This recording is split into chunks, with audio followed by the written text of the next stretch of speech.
ದೇವಸ್ಥಾನ ಪವಾಡ. ಹೊಸಕೋಟೆ ಉಪ್ಪಾರಹಳ್ಳಿ ಈ ಒಂದು ಪುಣ್ಯಕ್ಷೇತ್ರ ಬೆಂಗಳೂರಿನಿಂದ 47 ಕಿಲೋಮೀಟರ್ ದೂರದಲ್ಲಿದೆ.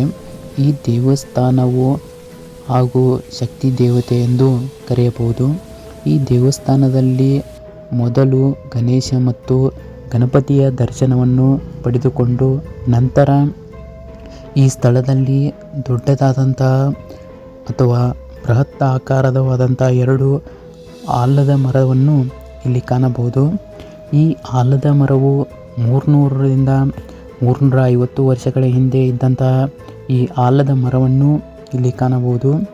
57ರಿಂದ 60 ಅಡಿ ಎತ್ತರದ ಕಾಳಿ ದೇವಿಯನ್ನು ಅಥವಾ ಕಾಟೇರಮ್ಮ ಮೂರ್ತಿಯನ್ನು ಇಲ್ಲಿ ಕಾಣಬಹುದು. ಈ ಮೂರ್ತಿಯು ಅತ್ಯಂತ ಭಯಂಕರ ಮತ್ತು ರುದ್ರಾವತಾರವಾದಂತಹ ಮೂರ್ತಿಯನ್ನು ಇಲ್ಲಿ ಕಾಣಬಹುದು. ಇಲ್ಲಿ 9 ವಿಗ್ರಹಕ್ಕೆ 9 ವಾರ ಪ್ರದಕ್ಷಿಣೆ ಹಾಕುವುದರಿಂದ ಪ್ರದಕ್ಷಿಣೆಯ ಪೂರ್ತಿ ಫಲ ಸಿಗುತ್ತದೆ ಎಂದು ಹೇಳಬಹುದು. ಅದಕ್ಕೆ ಈ ಆಲದ ಮರವು ಈ ದೇವಸ್ಥಾನದಲ್ಲಿ ಕಾಳಿ ಮತ್ತು ಮುನೀಶ್ವರ ದೇವಸ್ಥಾನವನ್ನು ಇಲ್ಲಿ ಕಾಣಬಹುದು.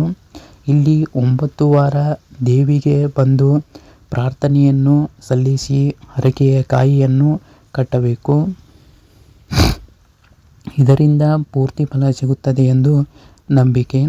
ಯಾರಾದರೂ ನಿಮಗೆ ಕೆಟ್ಟದ್ದು ಬಯಸಿದರೆ ಅಥವಾ ಕೆಟ್ಟದ್ದು ಮಾಡಿದರೆ ಅದಕ್ಕೆ ಶತ್ರುದೋಷ ಅಥವಾ ಶತ್ರು ಪರಿಹಾರಕ್ಕೆ ಬೀಗದ ಕೈಯನ್ನು ಹಾಕುತ್ತಾರೆ ಎಂದು ನಂಬಿಕೆ. ಇಲ್ಲಿ ದೃಷ್ಟಿ ಪರಿಹಾರಕ್ಕಾಗಿ ದೃಷ್ಟಿಯನ್ನು ತೆಗೆಯುತ್ತಾರೆ ಎಂದು ಹೇಳುತ್ತಾರೆ.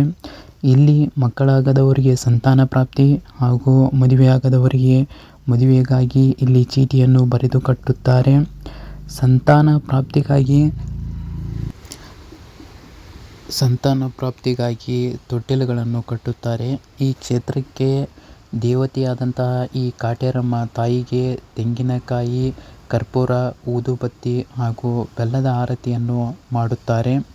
ಈ ದೇವಸ್ಥಾನದಲ್ಲಿ ಎಲ್ಲ ಜನರು ತಮ್ಮ ಸಮಸ್ಯೆಗಳನ್ನು ತಾಯಿಗೆ ಹೇಳಿಕೊಂಡು ಆದಷ್ಟು ಬೇಗನೆ ಪರಿಹಾರ ಮಾಡು ಎಂದು ಕೇಳಿಕೊಳ್ಳುತ್ತಾರೆ. ಪ್ರತಿ 9 ವಾರ ತಾಯಿ ಸನ್ನಿಧಿಗೆ ಬಂದು ದರ್ಶನವನ್ನು ಪಡೆಯುತ್ತಾರೆ ಎಂದು ಹೇಳಬಹುದು.